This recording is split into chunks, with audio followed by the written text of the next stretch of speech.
Hong Kong. This buzzing city off the south coast of China is home to an eclectic mix of cultures. Where land is limited, a vertical city has been shaped out of glass and steel. Close to the city's glittering Victoria Harbour is the flagship Mandarin Oriental Hotel. Hidden deep in the heart of the hotel's kitchens lies an intimate dining room, pairing highly creative dishes with one of the biggest names in Champagne. This is the Krug Room.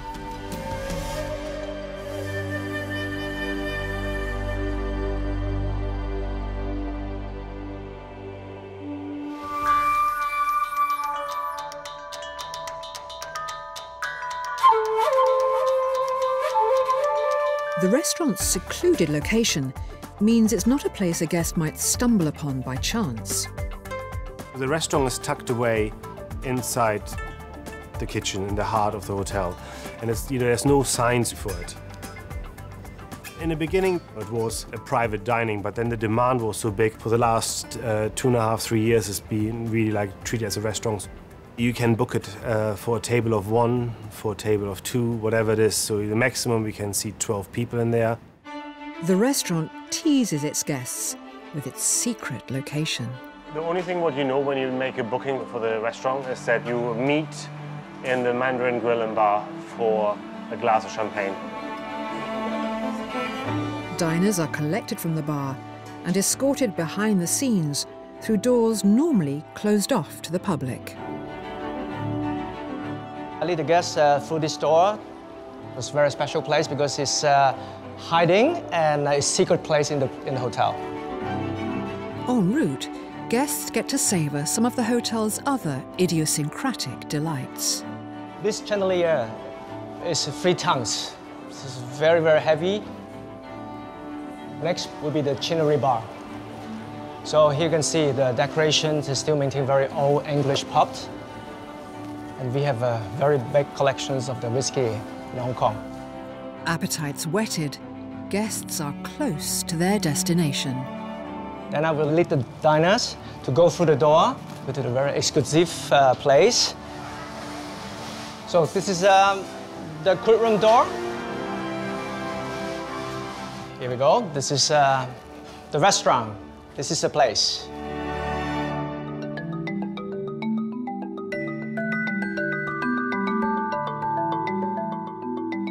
In the Krug Room, there's a very, very special place because just like a chef playground. So chef can push the boundary, he can do whatever you like. You know, if you've got a smaller restaurant like we have got with 12 seats, you can do much more. There's no limitations. The growing trend for what's called a chef's table in a restaurant is, I think, an awful lot of fun if you can afford it. The idea is that your table, rather than being separated out in the dining room, is there almost in the kitchen, and that you'll see the food being produced around you. Then this can be actually a rather thrilling way to experience the best that a cook has to offer.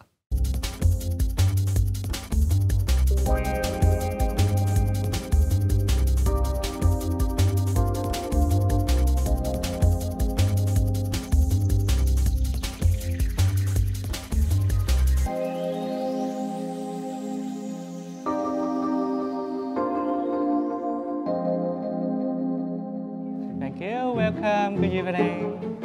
It's not just a normal meal. We want to create the environment and the theater. The design here, you can look at this everywhere. It will look like a train carriage. The chandelier here, you can see like ice dropping down, and this is like an ice bucket. Welcome. Thank you. There's a lot of different diners around here because a lot of local celebrity, businessmen and young people and some elder people. There's all different classes of people will come in here. German-born executive chef Uwe Opasensky has been catering for Krug Room guests since 2007.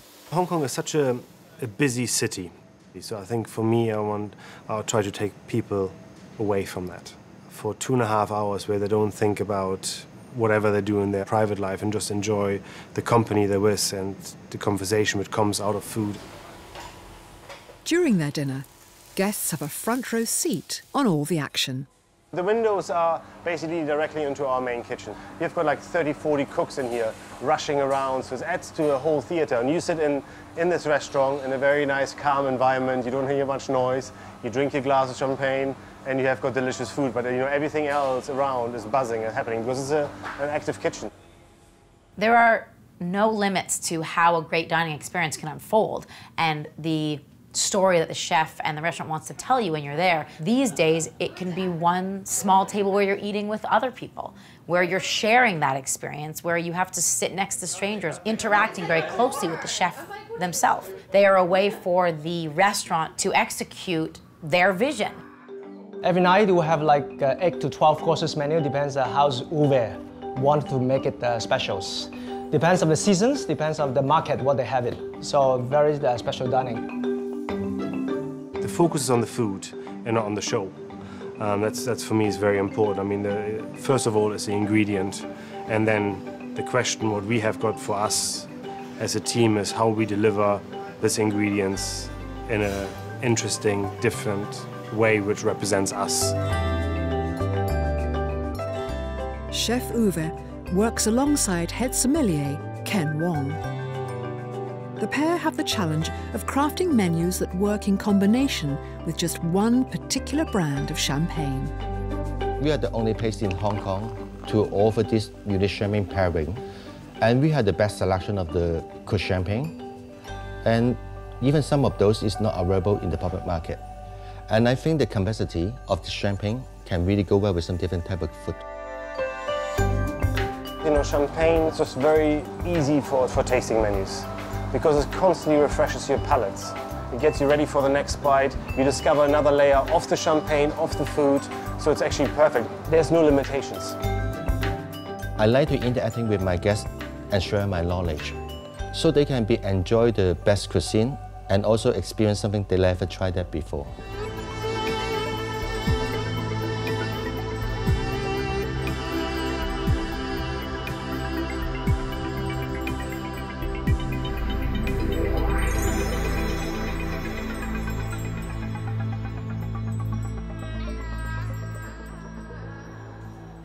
Uwe's creative imagination goes beyond the skillful matching of food with bubbles. In this kitchen, dishes are served in unexpected ways and in unexpected forms. We look always at different vessels in different way to represent it more. Like, you know, if you serve seafood, you know, you serve it in a shell or on coral. We try to make shapes of different things which look like something else. You know, we make stones out of scallops. So this is to confuse our guests. So you have got some real stones and some fake stones. So the real stones obviously are real stones, and the fake ones are hamachi. Basically, we freeze the fish, dip it in liquid nitrogen, dip it into the gelatin, dip it in liquid nitrogen, and then let it defrost. Smoke comes up, and we put straight away all the seafood onto the table. So when the smoke comes down, the people will discover the seafood, okay? It's what I call the lab. That's where we play around. I'm more for the creative part, so I like the idea of creating new things and pushing myself. That's who I am, you know. I get inspired by a lot of different things, so I'm trying to stay on the edge, you know, just to keep on pushing. Chefs have really embraced the science of food. Understanding science and using it to your advantage in the kitchen can only make your food more interesting, more exciting, and better. I love chefs who are so innovative that they are literally moving our industry forward. Okay, let's go. Even the service has been tailored for this intimate dining room. Here, the chefs don't just cook the food, they also dish it up. What we see now with certain restaurants, it's the cooks themselves who bring the dishes out to the table. So we no longer expect the cooks to be hidden away. We want to see that process, and we like to see it before us. Chef Uwe leaves no stone unturned in his efforts to enrich the diner's experience.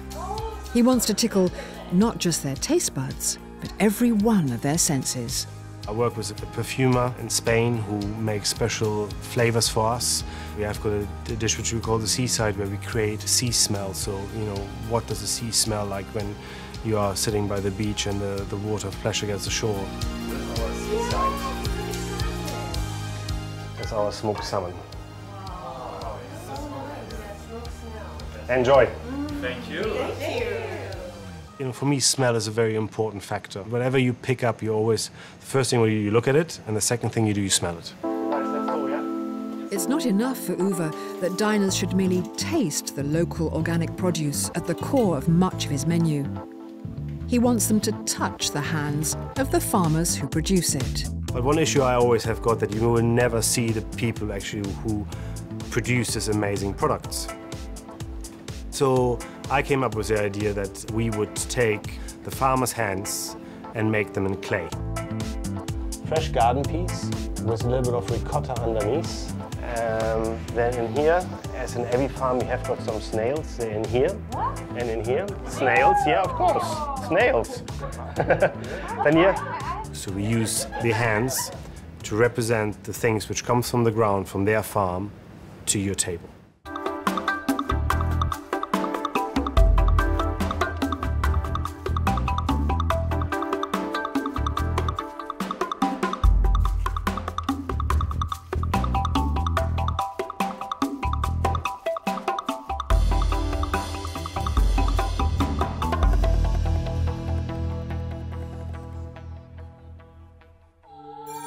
Dishes with this level of artistry can take many months to refine. So inevitably, dining here does come at a price. So the price will be stuck at the $350 US. Yes, it's not cheap, but we offer the high standard of service. So we expect that the guests will have the same level expectations. I think they are highly demand, and of course they are spending a lot. You have to know the food ingredients, where it's from, and maybe you have to know about the vitamins as well. So they have a very high expectation for every single details. But sometimes guests' expectations are turned completely upside down. So now it's cheese and ham. But this ham is actually not from Spain, it's actually made in Hong Kong. Our pastry chef came up with the idea of doing a ham, which is not really ham, which is an ice cream.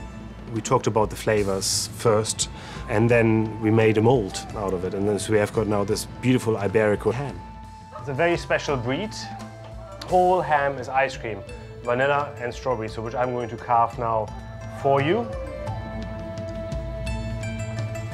It looks like ham. It looks like ham. Pork as pudding, farmers' hands for bowls, fish disguised as pebbles, and that's only the beginning. I think there's still lots of ideas bubbling around in my head, so there's no end in sight, really. What I wish for is that, you know, they walk away and say it was the best dinner they ever had, the most memorable dining experience, the best food they ever tasted. So this is the last thing from us tonight. I hope you have enjoyed. So this is our spring and summer garden.